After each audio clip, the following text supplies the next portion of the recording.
Right ఇక social media వేదికగా ముఖ్యంగా యూట్యూబ్ వేదికగా తమ గలాన్ని వినిపిస్తూ ఉన్నటువంటి యూట్యూబ్ జర్నలిస్టుల పట్ల ఆంధ్ర ప్రభుత్వం ముఖ్యంగా ఆంధ్ర పోలీసులు వ్యవహరిస్తున్నటువంటి తీరును అందరూ కూడా తప్పు పడుతున్నటువంటి పరిస్థితి మనకు కనిపిస్తుంది. ముఖ్యంగా తెలంగాణ కేంద్రంగా చేసుకుని జర్నలిస్టులుగా కొనసాగుతున్నటువంటి ప్రశ్న రావణ్ కావచ్చు, అదేవిధంగా కె వెంకటరామరెడ్డి అంటే కేవీఆర్ కావచ్చు, వీళ్ళిద్దరి మీద ఆంధ్ర పోలీసుల పెత్తనం ఏంది అని చెప్పేసి గత కొద్ది అంటే వాళ్ళిద్దరిని ప్రస్తుతానికైతే అరెస్ట్ చేసిండ్రు. వీళ్ళిద్దరి మీద పోలీసుల పెత్తనం ముఖ్యంగా ఆంధ్రాకు సంబంధించినటువంటి పోలీసుల పెత్తనం ఏందని చెప్పేసి వాళ్ళ తెలంగాణకు సంబంధించినటువంటి ప్రతి ఒక్క తెలంగాణ వాది కూడా ప్రశ్నిస్తూ ఉన్నటువంటి పరిస్థితి మనకు కనిపిస్తుంది. ఒకసారి ప్రశ్న రావణ్ గురించి మాట్లాడితే ఆయన 2 రోజుల క్రితానికి హైదరాబాద్ లో సడన్ గా అదుపులోకి తీసుకోవడం జరిగింది. అంటే ఎటువంటి నోటీసులు లేకుండా, ముందస్తు ప్రయారిటీ ఇన్ఫర్మేషన్ లేకుండా, కనీసం ఆయన భార్యకు కూడా ఇన్ఫార్మ్ చేయకుండా ప్రశ్న రావును అదుపులోకి తీసుకొని హుటాహుటిన పిఠాపురంకి తీసుకెళ్లిన పరిస్థితి మనకు కనిపించింది. అయితే ఏంటి అని చెప్పేసి ఒకసారి ఆలోచిస్తే కనుక ప్రశ్న రావణ్ యూట్యూబ్ జర్నలిస్ట్ అంటే ప్రశ్న రావణ్ అలియాస్ బచ్చలకూరి జోసెఫ్ గా కొనసాగుతున్నటువంటి యూట్యూబ్ జర్నలిస్ట్ గత కొంతకాలంగా ప్రశ్న రావణ్ అనేటువంటి యూట్యూబ్ ఛానల్ ద్వారా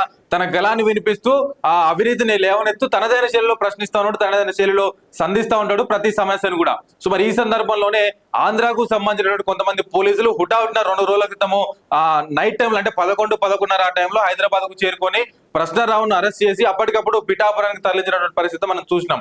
సో పిఠాపురంకు తరలించిన అక్కడ ఏంది అని కేసు అని చెప్పేసి ఆలోచిస్తే కనుక 2025వ సంవత్సరంలో సర్పవరం అనేటువంటి గ్రామం అంటే పిఠాపురం నియోజకవర్గం సర్పవరం అనేటువంటి గ్రామంలో ఒక స్కూల్లో జరిగినటువంటి కొంత వివక్ష దృష్ట్యా అంటే ఏదైతే ఒక వివాదం జరిగిందో స్కూల్ పిల్లలకు తల్లిదండ్రులకు అదేవిధంగా అక్కడ కుల వివక్ష జరుగుతా ఉంది అనేటువంటి కారణంతో అక్కడ తల్లిదండ్రులందరూ కూడా ఉపవాస దీక్షలు చేస్తున్నటువంటి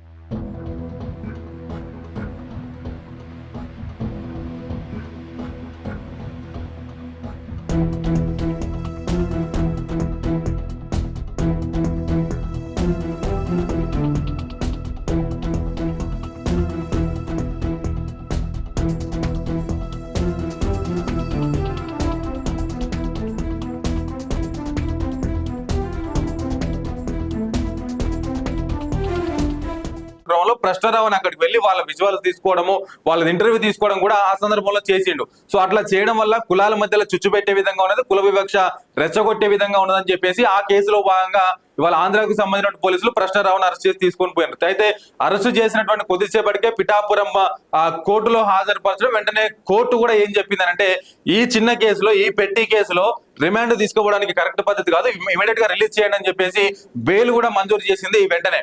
సో ఎప్పుడైతే మళ్ళీ ప్రశ్న రావును బెయిల్ మీద బయటికి రావడం జరిగిందో ఇమ్మీడియట్ గా 5 నిమిషాల్లోనే మరొక కేసును బుక్ చేయడం జరిగింది. సో అదే కాకినాడ జిల్లా పిఠాపురం నియోజకవర్గంలోని కాకినాడ సరౌండింగ్స్ లో ఉన్నటువంటి ఇంకొక కేసు కూడా ఆయన మీద బుక్ కావడం